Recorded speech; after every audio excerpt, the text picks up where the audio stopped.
سينامون رول الشوكولاتة ده الوصفة اللي لو جربتوها حقيقي مش هتبطلوا أبدا تعملوها من جمالها.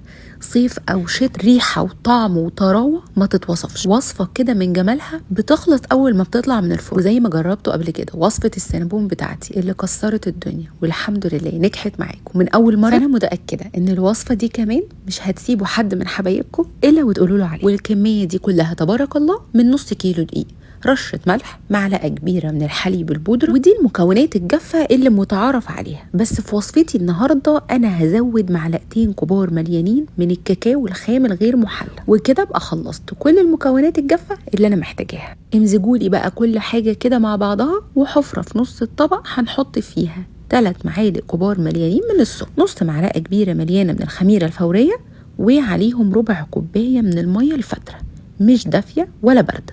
قلبوا السكر والخميره مع الميه وتاكدوا كده ان الخميره بتاعتكم شغاله وطلعت بابلز. ضيفولي عليها بيضه بدرجه حراره الغرفه، وربع كوبايه من اي نوع زيت نباتي متوفر عندكم، ونرجع نقلب تاني لحد ما كل حاجه تمتزج مع بعضها. هحضر مكعب من الزبده، بس انا عايزه الزبده بتاعتي تكون طلعت من التلاجة وبدأت تبقى لينة بس لسه ماسكة نفسها وباردة. نخلط بقى المواد الجافة مع المواد السايلة خلاص، وبعدين ننزل بنص كوباية من الحليب بدرجة حرارة الغرفة، ونبتدي نلم تاني علشان نشوف بقية السوائل اللي هنضيفها. هنا انا لسه عندي دقيق، فهضيف نص كوبايه من الميه، بس هضيفها على مرتين، يعني هضيف ربع وبعدين ابتدي الم تاني، وهلاقي نفسي ان لسه في شويه دقيق فهضيف لهم ربع كوبايه تاني. وابتدوا هنا بقى اعجنوا كويس قوي. اول ما تلاقوا الدقيق كله اختفى. احنا عملنا كده ليه؟ علشان ما نلاقيش ان السوائل زادت مننا ومش عارفين نتصرف ونقعد نزود في دقيق فالوصفه مننا تبوظ. اعجنوا لي بقى كويس قوي قوي قوي كل حاجه مع بعضها، وقطعه الزبده في النص وانتوا بتعجنوا هتسيح جوه العجين. الطبق بتاعي بقى نظيف وما فيهوش اي بواقي من العجين، والعجينه معايا كمان اتلمت كويس واتعجنت كويس جدا. هحطها في طبق نظيف واغطيها كويس واسيبها تخمر في مكان دافي لحد ما بنلاقيها تضاعف حجمها في الطبق. وده الصوص الابيض الخطير اللي كنت عاملاه معاكم في فيديو السينابون قبل كده، وهنستخدمه معانا كمان في وصفه النهارده.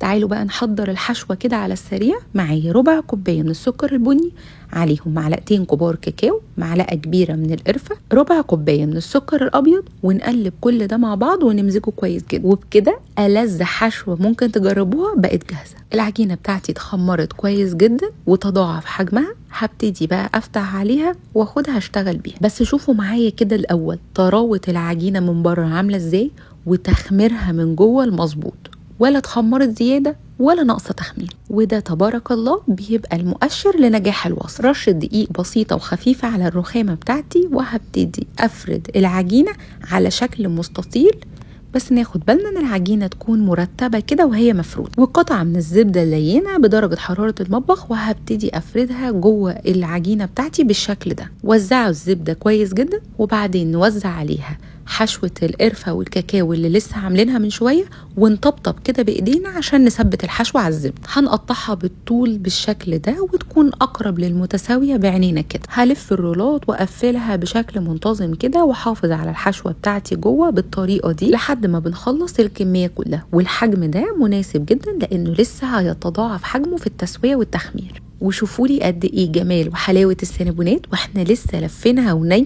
ملفوفه لفه جاتو.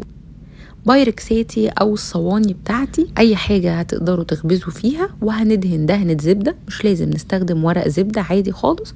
وهنرص السينابونات كلها جنب بعضها بالشكل ده، وهسيب مسافات متباعده شويه عشان لسه هيتضاعف حجمه. وبحب قوي اخد واحده كده واحطها في طاجن، دي بتبقى ألذ واحده فيهم. هنغطيهم ونسيبهم يخمروا من تلت ساعه لنص ساعه حسب درجه حراره المطبخ، ولحد كمان ما يتضاعف حجمهم زي ما انتم شايفينهم كده. وهكون مسخنه الفرن على درجه حراره 200 رف اوسط.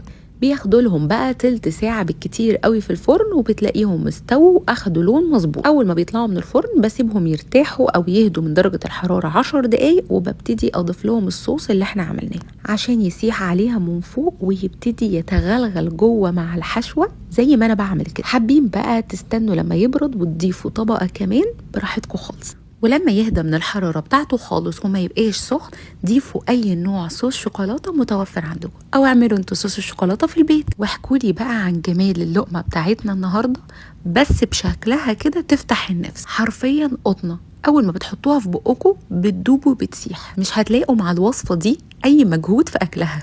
شوفولي كده من كتر الطراوه بتاعتها مش عارفه امسكها في ايدي. انا كده خلصت سينامون رول الشوكولاته بتاعي النهارده خلاص.